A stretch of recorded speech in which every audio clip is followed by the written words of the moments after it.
for the infamous mail bomb terrorist that became known as the Unabomber. Yesterday, June 10th, terrorist Unabomber Ted Kaczynski was found dead in his cell. In his manifesto, Industrial Society and Its Future, Kaczynski contends that regulation of human social behavior through technology has led to a socio-political order that subjugates human needs beneath its own. Books, like the Bible, he says, are technology used by states as propaganda to elicit certain behaviors from their population. Quote, "The techniques of propaganda that exist today, backed by the electronic media and the modern printing press, far surpass the Bible, Confucianism, and anything else that has existed in the past." Pride is the sense of superiority we receive from achievement. Gay pride, under our definition, is actually a misnomer. June 1969, New York City.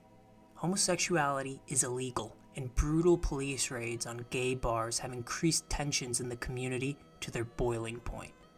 The Stonewall riots would bring about a shift in the gay liberation movement.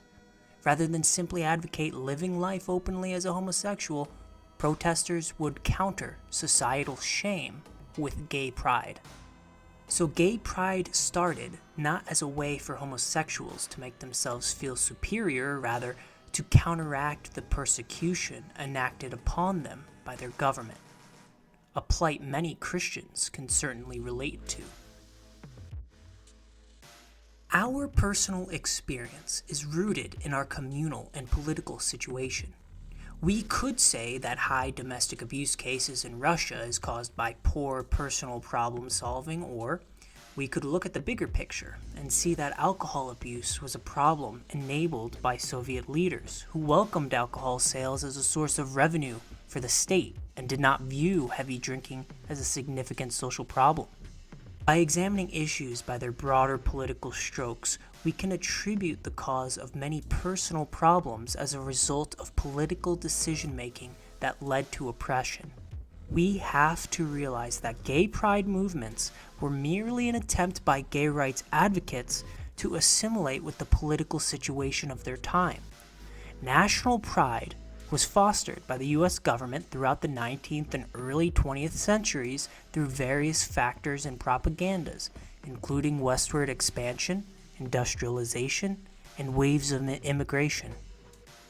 The 1950s idea of the American dream and the belief in American exceptionalism played a key role in fostering national pride and identity. The cheapest sort of pride is national pride. For if a man is proud of his own nation, it argues that he has no qualities of his own of which he can be proud. Every miserable fool who has nothing at all of which he can be proud adopts, as a last resource, pride in the nation to which he belongs. He is ready and glad to defend all its faults and follies tooth and nail, thus reimbursing himself for his own inferiority. Arthur Schopenhauer. Pride is incredibly useful for drumming up political support by governments and political movements. But what good does it do us in our personal lives?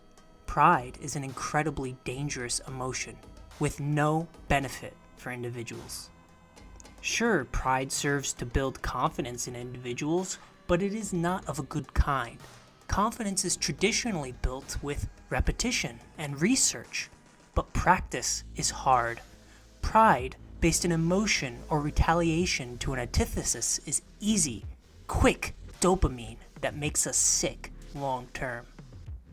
As an addiction, pride is what blinds us to our own self-improvement and allows us to rest on our laurels. Prideful people do not admit or recognize faults. It causes people to hold arrogant attitudes towards others and treat people with contempt. Pride is a disease weaponized and propagated by our own government to retain control over a divided nation. Let me introduce you to Brendan Whitworth, CIA operative and current Anheuser-Busch US CEO. 2 months before June Pride Month, when most of these kinds of ads would come out, and the anniversary of the Stonewall riots, Anheuser-Busch, America's best-selling beer company, especially in conservative areas, launches a sponsored ad with Dylan Mulvaney, a trans Instagram user. Somehow 2 days later, artist and close government confidant Robert Ritchie, also known as Kid Rock, finds the video and posts a response shooting Bud Light to great confusion from the masses and uproar from the media. The media went crazy. When most things go viral, there's a clear trend where we can see that it spreads, where, in this case, Kid Rock was really the catalyst for this controversy to spread. Fuck Bud Light and fuck Anheuser-Busch. Have a terrific day. This made no sense until I learned about ESGs. And how to actually measure corporations effectively within their peer groups, across peer groups, because the metrics are very hard to define. Tell me about this effort here, and is it at all going to actually help in that effort? Yeah, so our announcement is a urgent calling by MSCI to investors worldwide to embrace more fully and to make change more significant in ESG integration into their portfolios. And the reason is that, the demands of society for better social justice, social inclusion, protection of the environment, better governance of institutions and the like has been heard, but is slow progress. It is not at the pace that is required. In our case, it is not at the pace that is required to protect financial assets in portfolios of our clients around the world. Environmental, social, and corporate governance. This is Brendan Whitworth's bankroller, Henry A. Fernandez, another CIA agent. Fernandez was raised son of Armando Fernandez, who held a high rank in the Nicaraguan National Guard. At the time, Nicaragua was ruled by the US-backed Somoza family and was incredibly corrupt. Due to his father's connections, Fernandez was able to get admitted to and graduate from Georgetown University, the #1 school for CIA recruits. From 1976 to 1979, just before the start of the war, he was a diplomat in the Nicaraguan embassy in Washington, D.C. Currently, though, he runs a company, MSCI. A large and increasing number of the world's investors are integrating environmental, social and governance, or ESG, to understand risks and opportunities. Can you spot the difference in the financials of these two companies? They seem identical, but an ESG lens can help investors identify risks not picked up by conventional financial analysis. As the majority stockholder for the company, with a current valuation of $40 billion, stipulated to rise heavily in the next coming years, he stands to become the most wealthy and influential person in the world, if he isn't already. ESGs are frameworks for investors to consider other issues like environmental and social issues in the context of corporate governance. In less than 20 years, and especially since the pandemic, the ESG movement has grown from a small responsibility initiative launched by the United Nations in response to the brutal apartheid regime into a global phenomena representing more than $30 trillion in assets. The EU is already on board with it. The EU's 2014 Non-Financial Reporting Directive will apply to every country on a national level to implement and requires large companies to disclose non-financial and diversity information.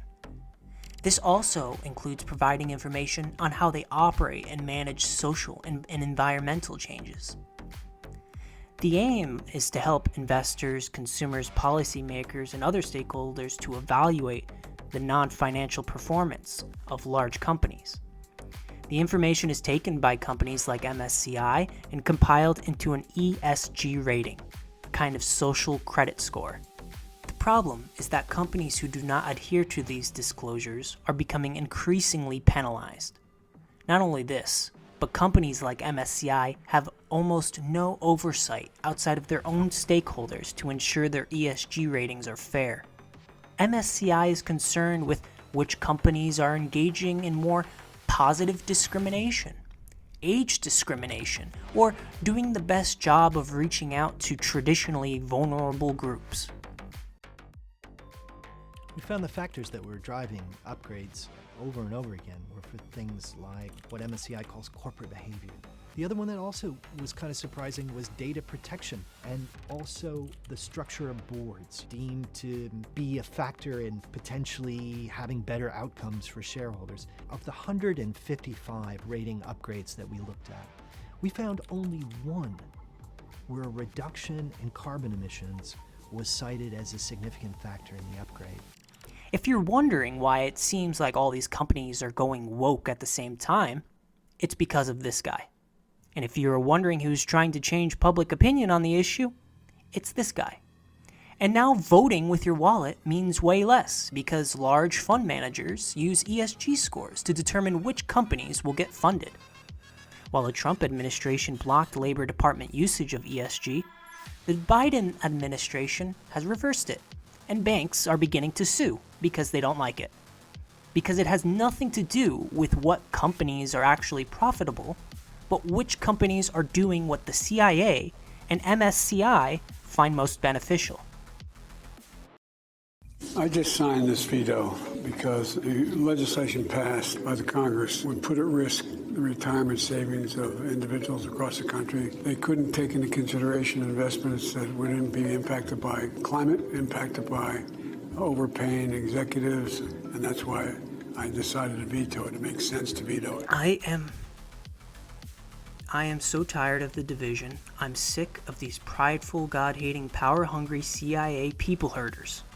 If you're watching this and in the woke crowd, you might be happy, but that's the point. They will keep you happy just long enough until they fabricate another issue so that they can divide us and so that they can control more of your money. And you might ask yourself, well, what can I even do? Stop playing their game. Send this video to your friends. Begin local organization. Demand the immediate investigation of Brendan Whitworth and Henry A. Fernandez for treason and fraud. This will not stop until these and other manipulators are put in prison or otherwise held accountable. In the last days, for people will love only themselves and their money.